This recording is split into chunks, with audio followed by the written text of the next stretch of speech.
the hour, so let's call the meeting of the Planning Commission order. Be standing for a flag salute. Pledge allegiance to the flag of the United States of America, to the republic for which it stands, one nation, under God, indivisible, liberty and justice for all. That's one of the first things we had to memorize. Kelly, would you call the roll, please? Yes, sir. Commissioner Baxter. Here. Commissioner Breshears. Here. Commissioner Miller.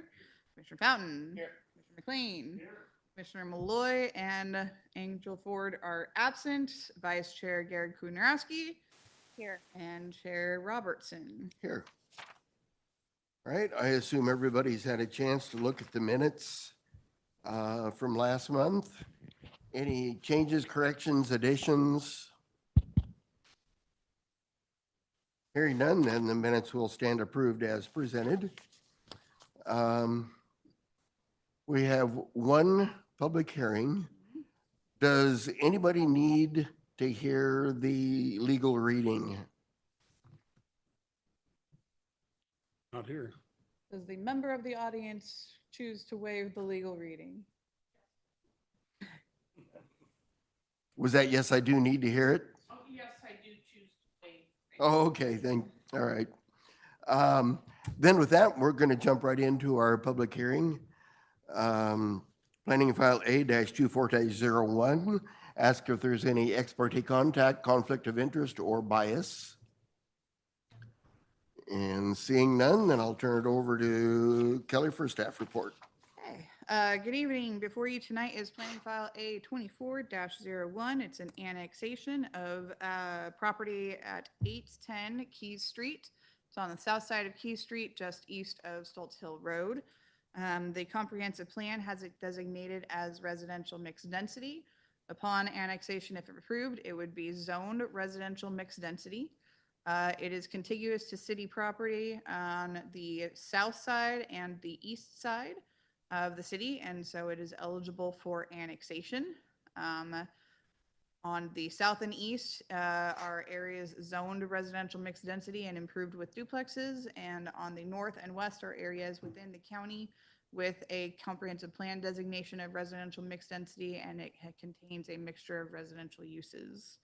There are public facilities in Keys Street directly adjacent to the property associated with the development that you can see on the screen. And so if the property were to develop in the future, they would be able to extend the utilities from its eastern boundary, located right along the current city boundary line direct across Key Street to its western boundary line for improvements. So since it can be serviced by city utilities, since it is contiguous to city boundaries, and since the applicant is accepting of the initial zoning, it meets all the criteria for annexation, and so the recommendation is to approve the application. With that, I'll conclude staff report. Answer any questions. I'm just curious of one thing about that picture. Is that a junkyard right north of that? That is somebody's private property that is in the county that has items on it. A lot of items. Personal property. Yes. All right, if there's no questions, then we will open our public testimony portion of our hearing. Those wishing to testify in favor, please come forward. Those wishing to testify in opposition, please come forward. Seeing no movement, then we will close the public testimony portion. And any questions from Planning Commission? Straightforward. It's really pretty straightforward. It didn't get much simpler than this one. Do you feel that the criteria has been met by the applicant? I do. Okay, then you ready to make a motion, Don? Sure. I move the Planning Commission recommend approval of the annexation A-24-01 to the City Council based on the written findings in the staff report and direct staff to draft an order of recommendation incorporating the findings and conditions of approval. I'll second that. Okay, it's been motioned and seconded. Any further discussion? All those in favor then, please say aye. Aye. Aye. Those opposed, same sign. Motion carries unanimously. We're not done yet. Oh. So what else you want to talk about? We will have a meeting next month. There will be a potential application for a subdivision, and then we will potentially be talking about state legislative actions and implications associated with city updates, and then provide you an update of our code amendment processes of what we are. Did you want to say anything about the meeting with the LCD or LCDC, I mean? Sure. You're ruining my 5 minutes, Dawn. It's gone now anyway. That's fine. It's actually a very good thing to be able to talk about. So, the city of Lebanon was the host for the Land Conservation and Development Commission, which is the state version of this board. We hosted them at the end of April. They have a 2-day meeting process for their commission. So the first day, the mayor came and did a welcoming introduction for them. But the second day was the big day for us.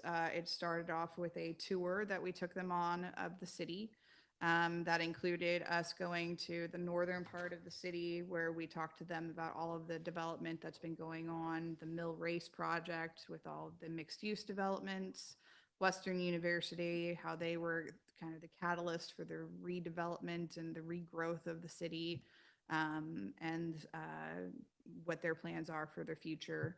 And then we took them into the downtown area where we started to talk about the redevelopment of downtown, the city's efforts to help recatalyze the revitalization of downtown, but also all of the private property ownership of their desire to revitalize downtown and put residential living in the area.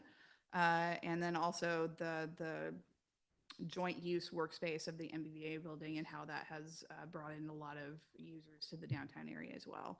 And then we took them to Colonial Pause to show off the brand new development and the cultural expansion of the city and the affordable housing development.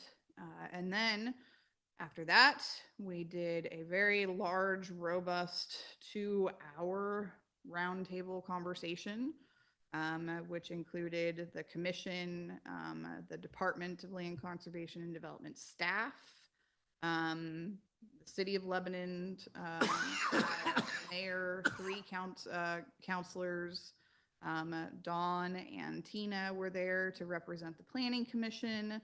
And then there was also representatives from the city of Albany, Lynn County, Benton County, Community Services Consortium was there, Crossroads Communities, and then several other organizations that really are sort of the representation of our region in terms of housing and development and the movers and shakers of our area. And we talked a lot about our community.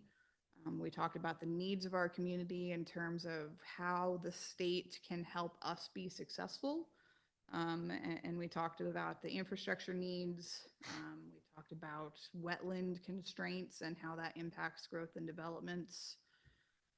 Talked about a bunch of other things that I can't remember at this point. But I don't know. We're in a gray area. We're just over the rule. Mm-hmm. We're still rural, but over the limit of rural and the funding that needs to come with the stuff that the governor is mandating that we put in place. Funding doesn't follow suit with. Right. The amount of tax, it taxes us, and when we pay that bill, it goes towards the citizens. Yep. Citizens. Yeah. It's always nice to have unfunded mandates. Yeah. Yeah. But I think it was speaking personally, I think that it was an incredibly positive conversation. It definitely felt like they were listening to us and they were not talking at us. Mhm. And so we have already had follow-up with them. There has been an interest to continue the conversation forward. And I have received positive reviews. And so I learned a lot. Patrick and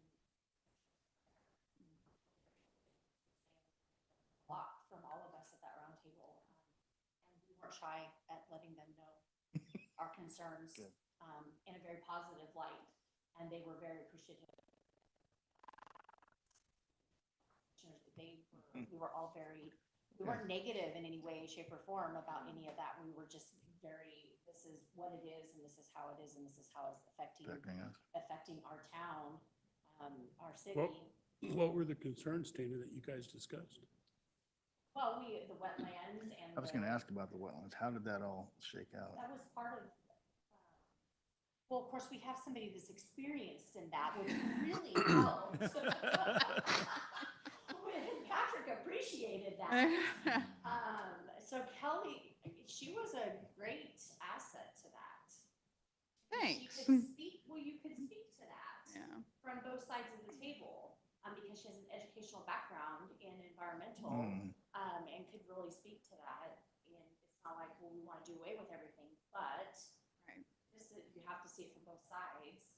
And we talk about the urban growth boundary, and what is happening and why we don't want to keep pushing out. How can we fit? How can we continue to do what we can do within our urban growth boundary and mitigate those wetlands, but at the tune of $5,000 per acre? 90,000. I was gonna say, How do maybe. we, how do we do that? Yeah. And where is that funding, and how do we do all the things you're wanting us to do and not take farmland away? Yep. You know, because we're already dealing with people in the urban growth boundary as we're pushing out, like Crowfoot that we just did. And I gave you as an example, and how do we do that without having citizens really? One thing about that area in Crowfoot, it's not very good farm ground anyway. But it was a very positive, I mean, I thought it was. Oh, I did too. I did Yeah, too. I thought it was a fantastic conversation. No, I was like Kelly, I was very pleased that they were actually listening and not talking. So, And they recorded it. We had, one of the ladies was video recording it, so they were able to listen to it. She was taking all of us, in the conversation, so that they were able to go back and listen to that, and they were taking lots of notes and asking lots of questions, and if they didn't understand something, somebody was able to give them an answer. They're like many of us, they're just commissioners, and if they don't know what it is, they don't know. They don't know about wetlands, they don't know about this, they just hear the term. What do we have to do this? What's our jobs, or what, you know, and they don't know. So, they have to investigate that, and a lot of those terms and a lot of the things like the infrastructure, some of that. I think we were talking about green spaces and some other things, that some of that terminology was new to them. Some of it didn't mean anything to them, but they have to work on that, and they're like, oh, Yeah. you know, what's the difference between the green space and the interior of a city? You know, Yeah. well, the old pipe has to be replaced. Yeah. And then you want us to lay the new pipe, and we have to take care of the inner of the city because it's falling apart. So, I don't know. How many of our Lynn County commissioners were there? Was it Just one. just Will? Yeah, Good. we'll shut up. there was 4 talking points and I think we only got to 2 of them. We got to 2.1. 2.1, yeah. Yeah. We put a lot of work into being prepared, I think, to have the conversation. And I think that those that were there felt like they had the ability to contribute. And one thing that I will say is that the feedback that I got back from Patrick, who's our DLCD rep, is other cities that have done this in the past, they've usually only had like a city staff member and then maybe the mayor or one counselor show up. And so it meant something to them that we had such a presence there. It provided weight to our statements that we were taking this seriously and that we wanted the attention, and that we wanted to have the importance of this conversation. And so the fact that we had so many people participating meant something, which means that we will have that further connection and follow-up. So, All of the presence of the people, fantastic, and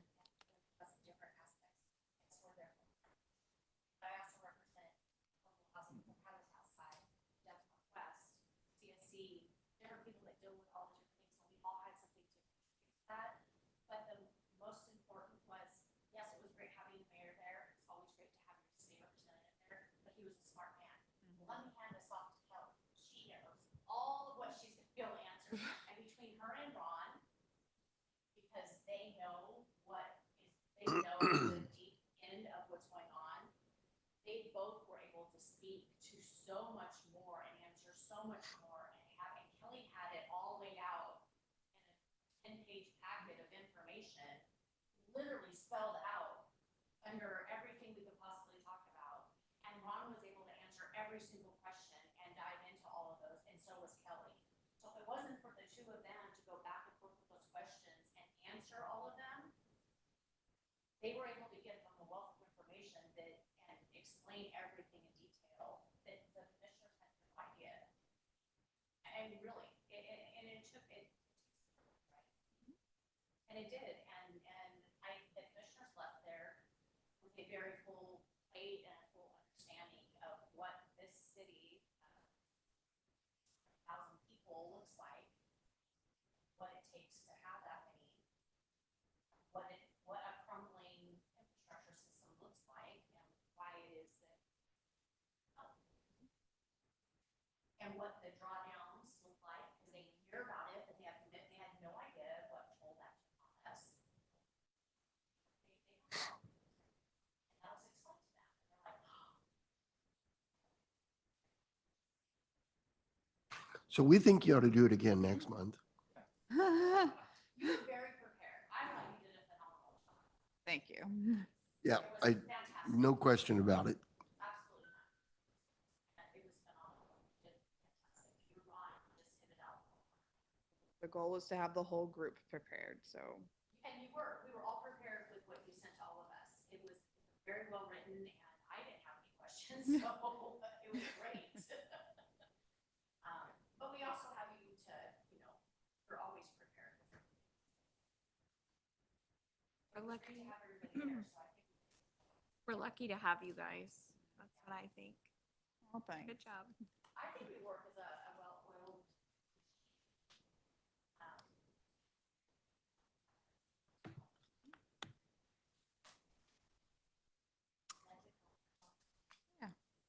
Okay.